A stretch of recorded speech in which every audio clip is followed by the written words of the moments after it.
Welcome to Shri Rajiv Gandhi IAS academy. Friends, இந்த வீடியோவில் March 20 current affairs எல்லாமே பார்க்க போகிறோம். சரி, வாங்க பார்க்கலாம். ஃப்ரெண்ட்ஸ், இந்த வீடியோட நோட்ஸ் எல்லாமே கீழே பிடிஎஃப் டிஸ்கிரிப்ஷன் கொடுத்துருக்கோம். அதெல்லாமே கிளிக் பண்ணி டெவலப் பண்ணிச்சிங்க. அப்புறம் நம்ம டெலிகிராம் குரூப் லிங்க்மே கீழே டிஸ்கிரிப்ஷன் கொடுத்துருக்கோம். அதுலேயுமே கிளிக் பண்ணி ஜாயின் பண்ணிங்க. நம்முடைய டெலிகிராம் குரூப்பில் கரண்ட் அஃபேர்ஸ் குயிசஸ் நடத்திட்டு வரோம். நீங்களுமே ஜாயின் பண்ணி அட்டன் பண்ணிக்கலாம். ஓகே, சரி வாங்க பார்க்கலாம். ஃபஸ்ட்டு, உலக மகிழ்ச்சி குறியீடு 2025 இந்தியா பிடித்த இடம் எது? இதற்கான ஆன்சர் 118. இப்போ பார்த்திங்க அப்படின்னா வேர்ல்டு ஹாப்பினஸ் ரிப்போர்ட் இது வந்து வெளியிட்டிருக்காங்க. இதில் முதலிடம் பிடித்தது ஃபின்லாந்து, 2ஆம் இடம் பிடித்தது டென்மார்க், 3ஆம் இடம் பிடித்தது ஐஸ்லாந்து. ஓகேவா? நம்ம இந்தியா பார்த்திங்க அப்படின்னா 118வது இடத்துல தான் இருக்கிறோம். கடைசி இடத்துல இருக்கிறது ஆப்கானிஸ்தான். ஆப்கானிஸ்தானில் இப்போது தாலிபான் தீவிரவாதிகளுடைய ஆட்சி நடக்குது. ஓகேவா? கடைசி இடம், அதாவது 147வது இடத்துல இருக்கிறது ஆப்கானிஸ்தான். இந்த ரிப்போர்ட்டை வெளியிட்டது இங்கிலாந்தை சேர்ந்த ஆக்ஸ்ஃபோர்ட் பல்கலைக்கழகத்துக்கு கீழே இருக்கிற வெல்பீயிங் ரிசர்ச் சென்டர் அப்படிங்கிற ஒரு சென்டர். அடுத்தது, தமிழக அரசு தற்போது ஜான் மார்ஷல் உருவ சிலையை எங்கு திறந்தது? இதற்கான ஆன்சர் எழும்பூர். ஜான் மார்ஷல், இவருடைய முழு பேர் பார்த்திங்க அப்படின்னா ஜான் ஹூபர்ட் மார்ஷல் அப்படிங்கிறது தான். இவருக்கான ஒரு சிலையை நம்முடைய தமிழக அரசு சார்பில் திறந்திருக்காங்க. சென்னையில் எழும்பூர் அருங்காட்சியகத்தில் தான், அந்த வளாகத்தில் இதை திறந்திருக்காங்க. இதோடைய மதிப்பு ரூபாய் 50 லட்சம். 1902ஆவது ஆண்டு இவர் இந்திய தொல்லியல் துறையுடைய தலைமை இயக்குநராக பதவியேற்றார். அப்புறம் 1924ஆவது ஆண்டு செப்டம்பர் 20ஆம் தேதி சிந்து சமவெளி நாகரிகத்தை பற்றி உலகத்துக்கு இவர் வந்து அறிவித்தார். ஓகேவா?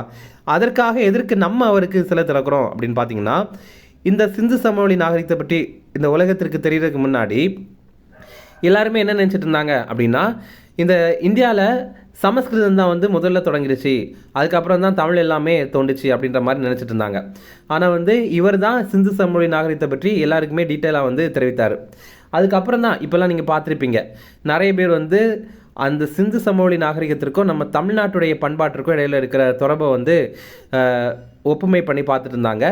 அப்போது அதுலேருந்து என்ன தெரிய வருது அப்படின்னா, நமக்கு தமிழுமே கூட அந்த காலத்தை சேர்ந்ததாக இருக்கலாம் அப்படின்ற மாதிரி சில ஆராய்ச்சி முடிவுகள் வந்து தெரிவிக்கிறாங்க. ஓகேவா? அப்போ இதுக்கெல்லாம் நன்றி தெரிவிக்கிற விதமாக தான் இவருக்கு இந்த சிலையை வந்து தமிழக அரசு நிறுவியிருக்காங்க. அடுத்தது, 2023-24 ஆண்டில் வெளிநாடுகளில் இருந்து இந்தியாவுக்கு பணம் அனுப்பும் இந்தியர்கள் பட்டியலில் முதலிடம் பிடித்த நாடு எது? இதற்கான ஆன்சர் அமெரிக்கா. இப்போ பார்த்திங்க அப்படின்னா, நம்ம இந்தியாவை சேர்ந்தவங்க நிறைய பேர் வெளிநாடுகளில் போய் வேலை பார்க்குறாங்க. இப்போ நம்ம சொந்தக்காரங்க, மாமா, அதுக்கப்புறம் நண்பர்கள், இந்த மாதிரி நிறைய பேர் வெளிநாடுகளில் வேலை பார்க்குறாங்க. இல்லை, அந்த மாதிரி வேலை பார்க்குறவங்க பார்த்திங்கன்னா சிலர் வந்து அரபு நாடுகளில் வேலை பார்ப்பாங்க, அடுத்து வந்து அமெரிக்காவில் வேலை பார்ப்பாங்க, சிங்கப்பூரில் வேலை பார்ப்பாங்க.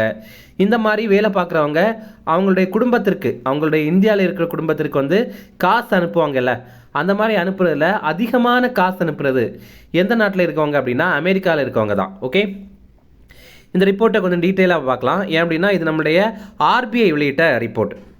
இதில் முதலிடம் பிடித்தது அமெரிக்கா. நமக்கு இந்தியாவில் வர மொத்த காசில் இந்த மாதிரி வெளிநாட்டிலேருந்து வராங்கல்ல, அனுப்புகிறாங்கல்ல, அந்த மாதிரி அனுப்புகிற மொத்த காசில் 27.7% காசு வந்து அமெரிக்காவிலேருந்து தான் வருது.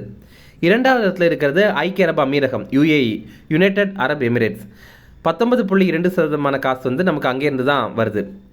அதே நேரம் பார்த்திங்கன்னா வெறும் 4 நாடுகளில் இருந்தே 50% பணம் வந்து நமக்கு வருது. அது இதெல்லாம் அப்படின்னா அமெரிக்கா, இங்கிலாந்து, சிங்கப்பூர் மற்றும் கனடா. அதிகமாக எந்த மாநிலத்தில் இருக்கவங்க பணம் அனுப்புகிறாங்க அப்படின்னா மகாராஷ்டிரா, கேரளா மற்றும் தமிழ்நாடு. இந்த மாநிலத்தில் இருக்கிறவங்க வந்து வெளிநாடுகளில் போய் வேலை பார்க்குறாங்க, அவங்களுடைய சொந்த குடும்பத்திற்கு வந்து இங்கே காசு அனுப்புகிறாங்க. ஓகே, 73.5% டிஜிட்டல் மூலமாக தான் பணம் அனுப்புகிறாங்க. இப்போது ப்ளூ காலர் ஜாப், அதாவது உடல் உழைப்பு தொடர்பான வேலைகள் இருக்குல்ல, கட்டட வேலைகள், இந்த மாதிரிப்பட்ட வேலைகளில் இந்தியர்கள் அதிகமாக எந்த நாட்டில் பணிபுரிகிறாங்க அப்படின்னா UAE, அதாவது யுனைடெட் அரப் எமிரேட்ஸில் தான் பணிபுரிகிறாங்க.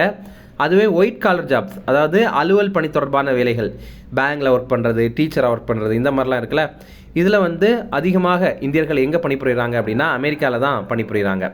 இந்த ரிப்போர்ட் வந்து ரிசர்வ் வங்கியுடைய ரிப்போர்ட். இதே நேரம் பார்த்திங்க அப்படின்னா வெளிநாட்டிலிருந்து சொந்த நாட்டிற்கு பணம் அனுப்புபவர்கள் உலக அளவில் பார்த்திங்க அப்படின்னா இந்தியாவுடைய பங்கு இதில் 14% இருக்குது. இந்த ரிப்போர்ட்டை வெளியிட்டது இது வந்து உலக வங்கி வெளியிட்ட ரிப்போர்ட். ஓகேவா? இந்த மாதிரி வெளிநாட்டிலிருந்து சொந்த நாட்டுக்கு பணம் அனுப்புபவர்கள் இந்த அமௌண்ட்டில் பார்த்திங்க அப்படின்னா அதிகமாக இருக்கிறது நம்ம இந்தியர்கள் தான். அவங்க தான் ரொம்ப அதிகமான காசு வந்து அனுப்புகிறாங்க. 14% வந்து காசு அனுப்புகிறாங்க.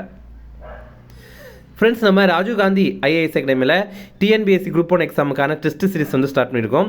அதுக்கான ஷெடியூல் வந்து கீழே டிஸ்கிரிப்ஷனில் கொடுத்துருக்கோம். நீங்கள் அதை கிளிக் பண்ணி பாருங்கள்.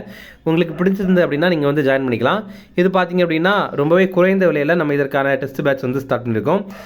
இதில் வந்து ஆன்லைன்லேயே நீங்கள் வந்து அட்டன் பண்ணிக்கலாம், அல்லது நேரடியாக நம்ம இன்ஸ்டியூட்டில் வந்து படிக்கணும் அப்படின்னாலும், அதாவது நேரடியாக வந்து நம்ம இன்ஸ்டியூட்டில் வந்து இந்த டெஸ்ட் எழுதுறோம் அப்படின்னா கூட நீங்கள் எழுதலாம். நீங்கள் நேரடியாக வந்து எழுதணும் அப்படின்னா சென்னையில் அண்ணா நகரில் நம்ம இன்ஸ்டியூட் இருக்குது, நீங்கள் இங்கே வந்து எழுதலாம். அதே மாதிரி டிஎன்பிஎஸ்சி குரூப் 4 எக்ஸாமுக்கான டெஸ்ட் சீரிஸுமே ஸ்டார்ட் பண்ணியிருக்கோம். இதுவுமே பார்த்தீங்கன்னா ஆன்லைன்லேயே இருக்குது, ஆஃப்லைன்லேயே இருக்குது. ஓகேவா? இந்த டிஎன்பிஎஸ்சி குரூப் 4 எக்ஸாமுக்கான டெஸ்ட் சீரிஸ் வந்து மார்ச் 24ஆம் தேதி ஸ்டார்ட் பண்ணுறோம். ஓகேவா? வர திங்கட்கிழமை ஸ்டார்ட் பண்ணுறோம். இது சம்மந்தமாக உங்களுக்கு ஏதாவது தகவல் தெரியணும் அப்படின்னா ஸ்க்ரீனில் தெரியுற நம்பருக்கு கால் பண்ணி பேசிக்கலாம். இந்த டிஎன்பிஎஸ்சி குரூப் 4க்கான ஷெடியூலுமே நம்ம வந்து டிஸ்கிரிப்ஷனில் கொடுத்துருக்கோம். அடுத்தது, சென்னையில் எத்தனை பூங்காக்களில் புத்தகம் வாசிக்கும் மண்டலம் உருவாக்கப்பட உள்ளன? இதற்கான ஆன்சர் 70. இப்போ பார்த்தீங்க அப்படின்னா சென்னையில் ரொம்ப அதிகமாக மக்கள் வர ஒரு 70 பூங்காக்களை தேர்வு பண்ணி அந்த இடத்துல வந்து பார்த்தீங்கன்னா புத்தகம் வாசிக்கிற மண்டலங்களை வந்து அமைக்க போகிறாங்க. அதை பற்றி டீட்டெயிலாக பார்க்கலாம். இப்போது பெருநகர சென்னை மாநகராட்சி பட்ஜெட் அப்படிங்கிறது 2025-26 நிதியாண்டுக்கானது தாக்கல் செய்யப்பட்டது. மேயர் ஆர் பிரியா தான் இதை தாக்கல் பண்ணியிருக்காங்க. இதில் அவங்க என்னென்ன சொல்லியிருக்காங்க அப்படின்னா, சென்னை மாநகராட்சியில் 10 பூங்காக்களில் சிறப்பு குழந்தைகளுக்கான உபகரணங்கள் அமைக்கப்படும் அப்படின்னு சொல்லியிருக்காங்க. இப்போது ஸ்பெஷல் சில்ட்ரன் அப்படின்னு சொல்லுவாங்கல்ல, அதாவது மனநலம் வந்து ஸ்டேபிளாக இல்லாமல், மனநலம் வந்து நார்மலாக இல்லாமல் இருக்க குழந்தைகள் இருக்காங்கல்ல, அவங்களுக்கான பூங்காக்கள் வந்து, அதாவது அவங்களுக்கான உபகரணங்கள் வந்து 10 பூங்காக்களில் அமைக்கப்படும் அப்படின்னு சொல்லியிருக்காங்க. அதுக்கப்புறம் 70 பூங்காக்களில் மேற்கூரை மற்றும் இருக்கைகளுடன் கூடிய புத்தக வாசிப்பு மண்டலம் வந்து அமைக்கப்படும் அப்படின்னு சொல்லியிருக்காங்க. இப்போ நீங்கள் கூட சென்னையில் பார்த்தீங்க அப்படின்னா நிறைய இடங்களில் பூங்காக்களில் வந்து மாணவர்கள் உட்காந்து படிச்சுட்டு இருப்பாங்க. நம்ம டிஎன்பிஎஸ்சி எக்ஸாம், அதுக்கப்புறம் எஸ்எஸ்சி எக்ஸாம், இதெல்லாம் பூங்காக்களில் உட்காந்து வந்து ப்ரிப்பேர் பண்ணிகிட்டு இருப்பாங்க. இப்போது அதே மாதிரி சென்னையில் இருக்கிற பூங்காக்களில் சுய உதவி குழுக்கள் மூலமாக உணவுப் பொருட்கள் விற்பனை மையங்கள் வந்து தொடங்கப்படும் அப்படின்னு சொல்லியிருக்காங்க. அடுத்தது, தற்போது எங்கு நடைபெற்ற அகழாய்வில் ஈயம் கிடைத்துள்ளது? இதற்கான ஆன்சர் வெம்பக்கோட்டை. இப்போ பார்த்தீங்க அப்படின்னா வெம்பக்கோட்டை இது விருதுநகர் மாவட்டத்தில் இருக்குது. இங்கே பார்த்தீங்க அப்படின்னா அகழாய்வு பணிகள் 3ஆம் கட்ட அகழாய்வு பணிகள் நடந்துகிட்ருக்கு. இங்கே வந்து ஈயம் கிடைத்திருக்கு. முதல் முறையாக இப்போ தான் இங்கே வந்து ஈயம் கிடைத்திருக்கு. அப்போ இதுலேருந்து நமக்கு என்ன தெரியுது அப்படின்னா, தமிழ் மக்கள் நுண்ணிய வேலைப்பாடுகளுடன் கூடிய பதக்கங்கள், அப்புறம் கலைப்பொருட்கள் இதெல்லாம் பயன்படுத்தியிருக்காங்க அப்படிங்கிறது நமக்கு தெரியுது. அடுத்தது, இந்த 2025-26 ஆண்டுக்கான தமிழக பட்ஜெட்டில் சில இடங்களில் தொல்லியல் அகழ்வாய்ச்சிகள் வந்து அறிவிச்சிருந்தாங்க. அது எந்தெந்த இடங்கள், அது எந்தெந்த மாவட்டத்தில் இருக்குது அப்படிங்கிறத நம்ம தெரிஞ்சுக்கலாம். சிவகங்கை மாவட்டத்தில் கீழடி, தூத்துக்குடி மாவட்டத்தில் பட்டணமருதூர், அப்புறம் தென்காசி மாவட்டத்தில் கரிவலம் வந்த நல்லூர், அப்புறம் நாகப்பட்டினம் மாவட்டத்தில் நாகப்பட்டினம், அடுத்தது கடலூர் மாவட்டத்தில் மணிக்கொல்லை, அடுத்தது கள்ளக்குறிச்சி மாவட்டத்தில் ஆதிச்சனூர், அடுத்தது கோயம்புத்தூர் மாவட்டத்தில் வெள்ளலூர் அப்படிங்கிற பகுதி, சேலம் மாவட்டத்தில் தெலுங்கனூர் அப்படிங்கிற பகுதி. அப்போ மொத்தமாக 8 இடங்களில் வந்து அகழாய்வு வந்து பண்ண போகிறாங்க. அடுத்தது, ஆதார் சேவைகளை வழங்க UIDAI நிறுவனம் எந்த செயற்கை நுண்ணறிவு நிறுவனத்துடன் இணைந்தது? இதற்கான ஆன்சர் சர்வம் AI. இப்போ பார்த்தீங்க அப்படின்னா நமக்கு இந்தியாவில் ஆதார் இருக்குல்ல, ஆதார் கார்டெல்லாம் இருக்குல்ல, அதை வந்து நிர்வகிக்கிற அமைப்பு எது அப்படின்னா UIDAI அப்படிங்கிற அமைப்பு தான். இதோடைய விரிவாக்கம் unique identification authority of India அப்படிங்கிறது. இவங்க இப்போ வந்து சர்வம் AI அப்படிங்கிற ஒரு பெங்களூரை சேர்ந்த செயற்கை நுண்ணறிவு நிறுவனத்து கூட இணைந்திருக்காங்க. எதற்காக அப்படின்னா ஆதார் தொடர்பான சேவைகளை வழங்கணும் அப்படிங்கிறதுக்காக தான். 10 மொழிகளில் சேவைகள் வந்து வழங்கப்படும், நம்ம தமிழ் உட்பட. ஆதார் வந்து 2009ஆம் ஆண்டு ஜனவரி 28ஆம் தேதி தொடங்கியிருந்தாங்க.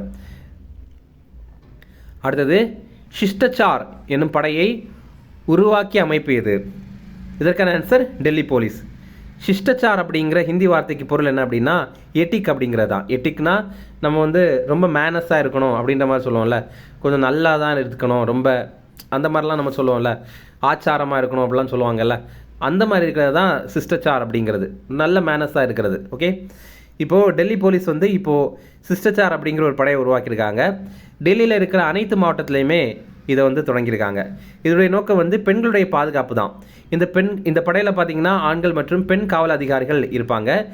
இவங்க வந்து பெண்கள் பாதுகாப்புக்காக கண்காணிப்பு பணியில் ஈடுபடுவாங்க. இவங்க வந்து ரோந்து பணியிலே இருப்பாங்க. யாராவது வந்து பெண்கள் கிட்ட தப்பாக நடக்கிறதுக்கு முயற்சி பண்ணுறாங்க அப்படின்னா அந்த பெண்களை வந்து இவங்க பாதுகாப்பாங்க. அடுத்தது, வரணா அப்படிங்கிற ஒரு எக்ஸைஸ், 23வது வர்ணா எக்ஸைஸ் 2025. இந்த கூட்டு பயிற்சியை இந்தியா மற்றும் பிரான்ஸ் சேர்ந்து வந்து நடத்துகிறாங்க. இது என்ன வகையான பயிற்சி அப்படின்னா, இது ஒரு கடற்படை பயிற்சி. இது எங்கே நடைபெறுது அப்படின்னா அரபிக்கடலில் தான் நடைபெறுது. ஓகேவா? இதே மாதிரி இந்தியாவும் பிரான்ஸும் சேர்ந்து பண்ணுற ஒரு மிலிட்ரி எக்ஸசைஸ், இராணுவ பயிற்சி எது அப்படின்னா சக்தி அப்படிங்கிறது. அதே இந்தியாவும் பிரான்ஸும் சேர்ந்து பண்ணுற விமானப்படை பயிற்சி எது அப்படின்னா கருடா அப்படிங்கிறது. ஓகே, அடுத்த இம்பார்ட்டன்ட் டேஸ் பார்க்கலாம். உலக மகிழ்ச்சி தினம், இது வந்து மார்ச் 20ஆம் தேதி, வேர்ல்டு ஹாப்பினஸ் டே இன்னைக்கு தான். இந்த ஆண்டுக்கான கருப்பொருள் அக்கறை மற்றும் பகிர்தல் அப்படிங்கிறது தான், கேரிங் அண்ட் ஷேரிங் அப்படிங்கிறது. அடுத்தது உலக வாய்வழி சுகாதார தினம், இதுவுமே மார்ச் 20ஆம் தேதி தான். இந்த ஆண்டுக்கான கருப்பொருள் மகிழ்ச்சியான வாய் மகிழ்ச்சியான மனம் அப்படிங்கிறது தான், happy mouth is a happy mind அப்படிங்கிறது. அடுத்தது உலக சிட்டுக்குருவிகள் தினம், இது வந்து மார்ச் 20ஆம் தேதி, இதுவுமே இன்றைய தினம் தான். இப்போ உங்களுக்கான கேள்வி, சிட்டுக்குருவியின் வீழ்ச்சி அப்படிங்கிறது யாருடைய சுயசரிதை அப்படிங்கிறது உங்களுக்கு தெரியும்னா கமெண்ட்ஸில் சொல்லுங்கள். ஓகே, இனி ரிவிஷன் பார்க்கலாம். உலக மகிழ்ச்சி குறியீடு 2025 இந்தியா பிடித்த இடம் எது? இதற்கான ஆன்சர் 118. இது ரொம்ப ரொம்ப முக்கியமானது, நிறைய எக்ஸாமில் இது கேட்கறதுக்கான வாய்ப்பு இருக்குது. அடுத்தது தமிழக அரசு தற்போது ஜான் மார்ஷல் உருவ சிலையை எங்கு திறந்தது? இதற்கான ஆன்சர் எழும்பூர். அடுத்தது 2023-24ஆம் ஆண்டில் வெளிநாடுகளில் இருந்து இந்தியாவுக்கு பணம் அனுப்பும் இந்தியர்கள் பட்டியலில் முதலிடம் பிடித்த நாடு எது? இதற்கான ஆன்சர் அமெரிக்கா. அடுத்தது சென்னையில் எத்தனை பூங்காக்களில் புத்தகம் வாசிக்கும் மண்டலம் உருவாக்கப்பட உள்ளன? இதற்கான ஆன்சர் 70. அடுத்தது தற்போது எங்கு நடைபெற்ற அகழாய்வில் EM கிடைத்துள்ளது? இதற்கான ஆன்சர் வெம்பக்கோட்டை. அடுத்தது ஆதார் சேவைகளை வழங்க UIDAI நிறுவனம் எந்த செயற்கை நுண்ணறிவு நிறுவனத்துடன் இணைந்தது? இதற்கான ஆன்சர் சர்வம் AI. அடுத்தது சிஷ்டச்சார் எனும் படையை உருவாக்கிய அமைப்பு எது? இதற்கான ஆன்சர் டெல்லி போலீஸ். அவ்வளோ ஃப்ரெண்ட்ஸ், இந்த வீடியோ பிடிச்சினா கண்டிப்பாக லைக் பண்ணுங்கள், நம்மளுடைய சேனலுக்கு சப்ஸ்கிரைப் பண்ணி வச்சுங்க, உங்களுடைய நண்பர்களுக்குமே ஷேர் பண்ணுங்கள். அதே மாதிரி பிப்ரவரி மாதத்திற்கான முக்கியமான கரண்ட் அஃபேர்ஸ், ஒரு 100 கரண்ட் அஃபேர்ஸ் நம்ம வந்து போட்டிருக்கோம். நீங்கள் இன்னும் பார்க்கல அப்படின்னா கீழே டிஸ்கிரிப்ஷனில் கொடுத்துருக்கோம், அதை கிளிக் பண்ணி பாருங்கள். அதே மாதிரி தமிழ்நாடு பட்ஜெட் தொடர்பான வீடியோவுமே நம்ம போட்டிருக்கோம், அதுவுமே நீங்கள் இன்னும் பார்க்கல அப்படின்னா கண்டிப்பாக பாருங்கள். அது வந்து ரொம்பவே டீட்டெயிலாக இருக்கும். உங்களுக்கு அந்த PDFமே டிஸ்கிரிப்ஷனில் கொடுத்துருப்போம், நீங்கள் அதை கிளிக் பண்ணி டவுன்லோட் பண்ணிக்கலாம். ஓகே, இந்த வீடியோ பிடிச்சினா கண்டிப்பாக லைக் பண்ணுங்கள், உங்களுடைய நண்பர்களுக்குமே ஷேர் பண்ணுங்கள். நம்முடைய டெலகிராம் குரூப்லேயுமே ஜாயின் பண்ணிங்க, நம்ம சேனல்லையுமே சப்ஸ்கிரைப் பண்ணி வச்சுங்க. Okay, thank you.